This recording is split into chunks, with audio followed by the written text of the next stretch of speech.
in the back of this dive bar called Max's Tavern in Eugene, Oregon, trying to covertly talk into my microphone as I'm watched by a whole bunch of barflies. Yeah, this is really awkward. Dive bar may be a little bit too harsh, but Max's is a tavern. It has a couple of guys tending bar. They don't appear to be too far off from college. And overall, it's a pretty chill place. So why am I there, in the back, noting all these observations into a microphone? Well, it's become a little bit of a local legend. You see, another famous bar, supposedly, is drawn from it. There is a risque cartoon drawing of Marge Simpson, kind of burlesque style, behind the bar. It's taped up in one of the cupboard windows. There are these half-round booths in the back wall that definitely look kind of like the booths that Homer would be sitting at with his buddies. Moe's Tavern in Springfield, where Homer hangs out on the iconic show The Simpsons, is based on Max's Tavern in Eugene, Oregon. At least it is if you ask the regulars. Now, show creators would likely deny any connection between The Simpsons and Max's Tavern, but that has not stopped this local legend from evolving over the years and adding to this mystery that has lingered ever since The Simpsons first aired. And Max's was just one stop I made while I was on this sort of Northwest Trail to try to decipher this mystery. Where is the real Springfield?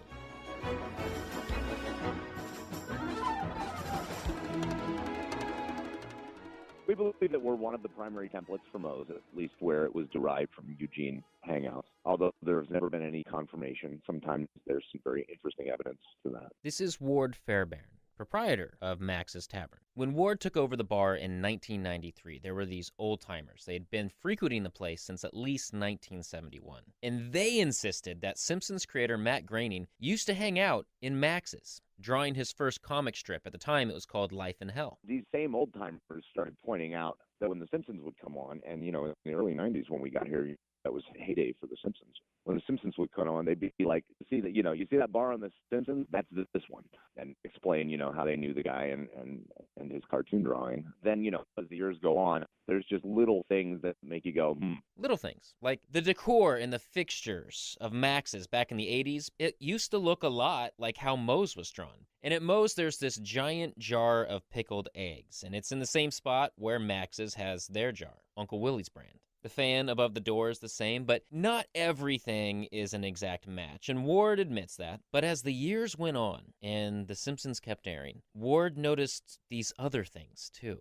Take this episode from 2003. It's titled 3 Gays of the Condo. Dad took us antiquing. Yeah, and along the way we took photos of interesting doors and gates. In this episode, Homer and Marge are having problems, so Homer moves into a condo with a gay couple, and somewhere along the line he finds this placemat from Moe's Tavern, but Moe's is spelled M-E-A-U-X apostrophe S.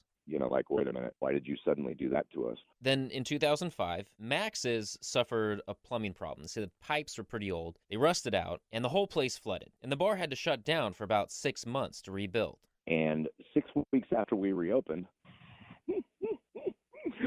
The Simpsons comes out with an episode, and I guess this would have been mid-February 2005, where Moe's shuts down because of a plumbing problem, right? And they rebuild the place. And they painted it a different color. They painted it the same color we painted our place, and the new decor was dominated by a clock, which was a prominent piece of our new decor. So every week, anywhere from about 2 to 10 people, they show up at Max's and they ask about this Moe's connection. And Ward tells them about the old-timers and the things he's noticed by watching the show. Well, I'll tell you what, there's never been an official confirmation, and that's fine. And it's not like we make T-shirts about it. We don't. But it's fun. It's beautiful and fun folklore, and we believe it's true. Now, I should really note something here. I have looked up many biographies of Matt Groening. I cannot find anything that says he ever lived in Eugene, Oregon. I can't find anything that says he went to the University of Oregon, which is in Eugene. In fact, he went to Evergreen State College, which is in Washington. But then again, there's this. You see, Eugene is right next to another Oregon town, a town called Springfield. And that That is another story. A story that touches on the level of folklore of Max's Tavern and the real-life history of Simpsons creator Matt Groening and everything in between. It involves this guy, Neil Ladotti, with the city of Springfield. A lot of it's urban legend, but a lot of it is, when the show first came out, Max's staked that claim. It wasn't years later. It's like they were on it. They were like, hey, that's us. They weren't Johnny-come-latelys. It was like it happened right away, and they were in right away. Okay, but before we get to Springfield's story, Springfield, Oregon, let's take a trip just up the road to Evergreen Terrace.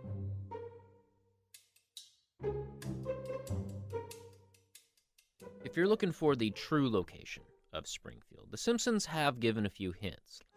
Look at that. You can see the 4 states that border Springfield: Ohio, Nevada, Maine, and Kentucky. Oh, yeah. So no help there. But looking around Oregon, it could be said that there are these little bits of The Simpsons here and there, especially if you focus in on Portland, where creator Matt Groening grew up. He lived on Evergreen Terrace, the same street that The Simpsons live on in Springfield. He grew up there with his parents, Homer and Marge, siblings Patty, Lisa, Mark, and Maggie. Now, if you're a fan of the show, those names should probably sound pretty familiar, as should many of the street names around Portland, such as Quimby. Citizens of Springfield, I officially declare this. What the hell is that? Or Lovejoy. You also got Kearney, Terwilliger, which is the real name of Sideshow Bob, Van Houten, which is Milhouse's last name, and yeah, Flanders. Hidely-ho, neighborinos! Anybody involved with The Simpsons are pretty quick to shoot down any notion that Springfield is based off anywhere real, any actual town. And people like John Ortved would agree. My name is John Ortved. I'm the author of The Simpsons, An Unauthorized History. Ortved literally wrote the book on The Simpsons. Unofficially, at least. And it was my favorite thing to do. Like, once it got syndicated, to come home from school and watch The Simpsons. I mean, I can't think of a better activity, like something that could make anyone happier. I don't know how you get happier. Maybe having a girlfriend made teenagers happier. I wouldn't know. As I've grown older, I will still watch the old episodes. I still will laugh out loud at some of the stuff. And they're smart jokes. They're not dumb jokes. He knows the history of how Groening's cartoon family came to be, starting with the Tracy Ullman Show back in the 1980s. The Simpsons were these interstitials. They were little, they could be 30 seconds long or a minute long or 15 seconds long, that would play between the commercial and the Tracy Ullman sketches to kind of fill out blocks of time. And at some point, some executives at Fox, essentially they put a bunch of them together and said, hey, this could be a show. So while Groening laid this foundation for the Simpsons family and Springfield, when Fox turned it into a show, John says that it started to gather these fingerprints from all these other creators. And that all started with James L. Brooks. There isn't really a comparison now. It would be like Judd Apatow. Hollywood was much different then, and there weren't as many key players. It's sort of like 3 Judd Apatows. He was a big deal. I think a recipe is a very good analogy, and I think there's Matt Groening and his really unique sensibility, which I think Life in Hell is brilliant. And I think he had this really neat, kind of hippie, but also kind of subversive, anti-authoritarian stance. His drawings kind of come out of punk. And then you have this really talented group of writers, and they're given something that a lot of writers hadn't been given before, which was a carte blanche from the network. At no point was anyone coming down to them saying, you know what, the audience really likes the baby. We need to give the baby more lines. On top of that, you get the animators who also like those colors. The look was created by this woman named Georgie Palouse, and it was kind of Eastern European looking. She had sort of come under from the Iron Curtain. And then finally, on top of that, you had the voices. Now, to go back to your recipe, they make a really good stew. So while The Simpsons have been stewing almost 30 years now, many places have said they've held some connection to Springfield. And Groening may be having a little fun with this. So like in 2012, he was being interviewed by the Smithsonian Magazine, and I'll just quote directly from the article. Springfield was named after Springfield, Oregon. The only reason is that when I was a kid, the TV show Father Knows Best took place in the town of Springfield, and I was thrilled because I imagined that it was the town next to Portland, my hometown. When I grew up, I realized it was just a fictitious name. I also figured out that Springfield was one of the most common names for a city in the US. In anticipation of the success of the show, I thought, this will be cool. Everyone will think it's their Springfield. And they do.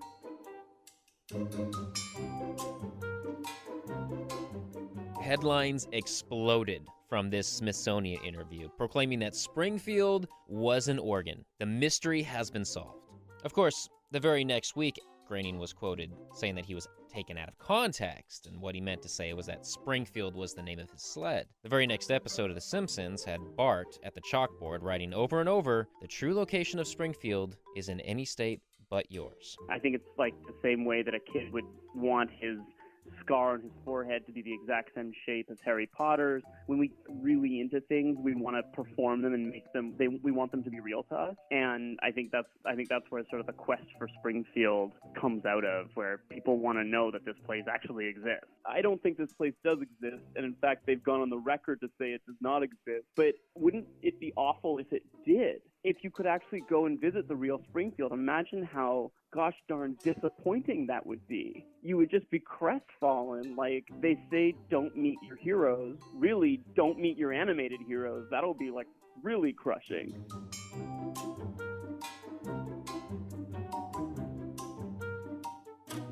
It's not the first time that this Oregon town has come so close to the cartoon. Remember Neil with the city of Springfield? He's the town's legislative and public affairs manager. He's also become a little bit of a liaison between the city and the Simpsons, Groening and his staff over at Fox. This all started in 2007. See, the Simpsons movie was coming out, and there was this promotional contest that challenged Springfields across America to prove that they were the real deal. The people that live here kind of get the joke of the show, and this was like a fun thing, and they're like, yeah, let's do this. And so we kind of got feedback from the community, and so we ended up having events at like our community theater where people would come in and give us ideas about our entry for the contest. And it was like the strangest night I can remember here, because we did like some viewings of episodes and people came down. It was like an early America's Got Talent. People were showing us their talents. And cities were asked to make a video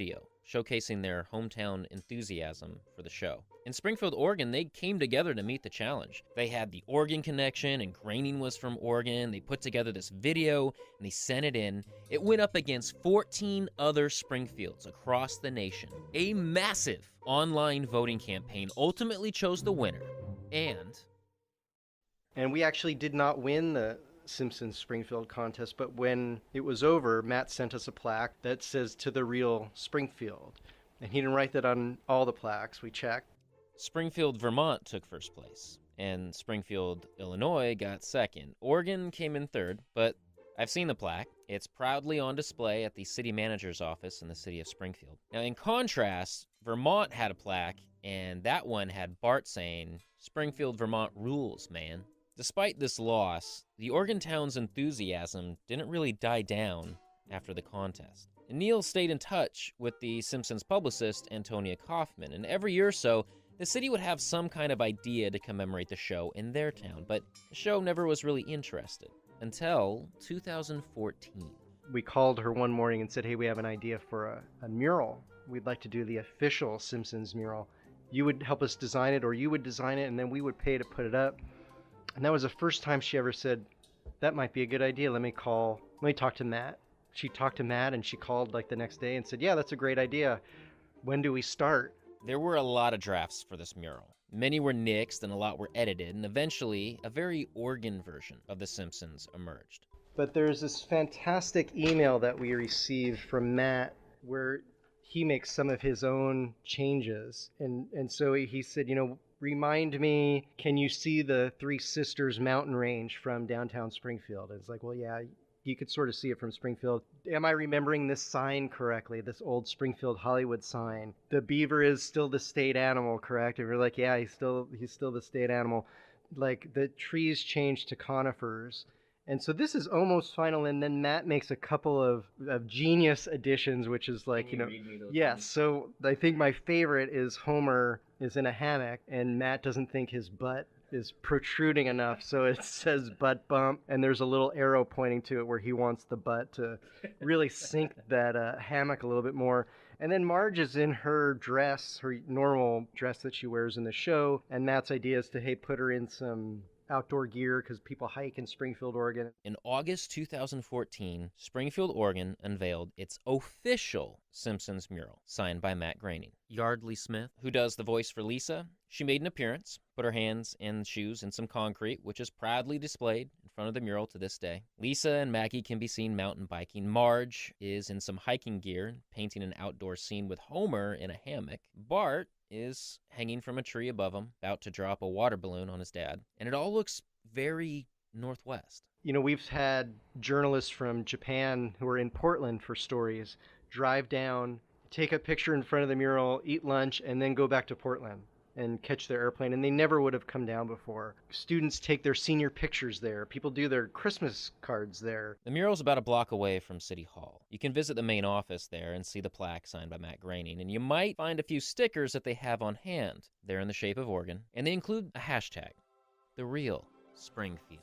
You know, if you take the names that are prevalent in Portland, where he kind of grew up, the street names, it's really all of Oregon. It's Eugene, it's Springfield, and it's mostly the Portland area.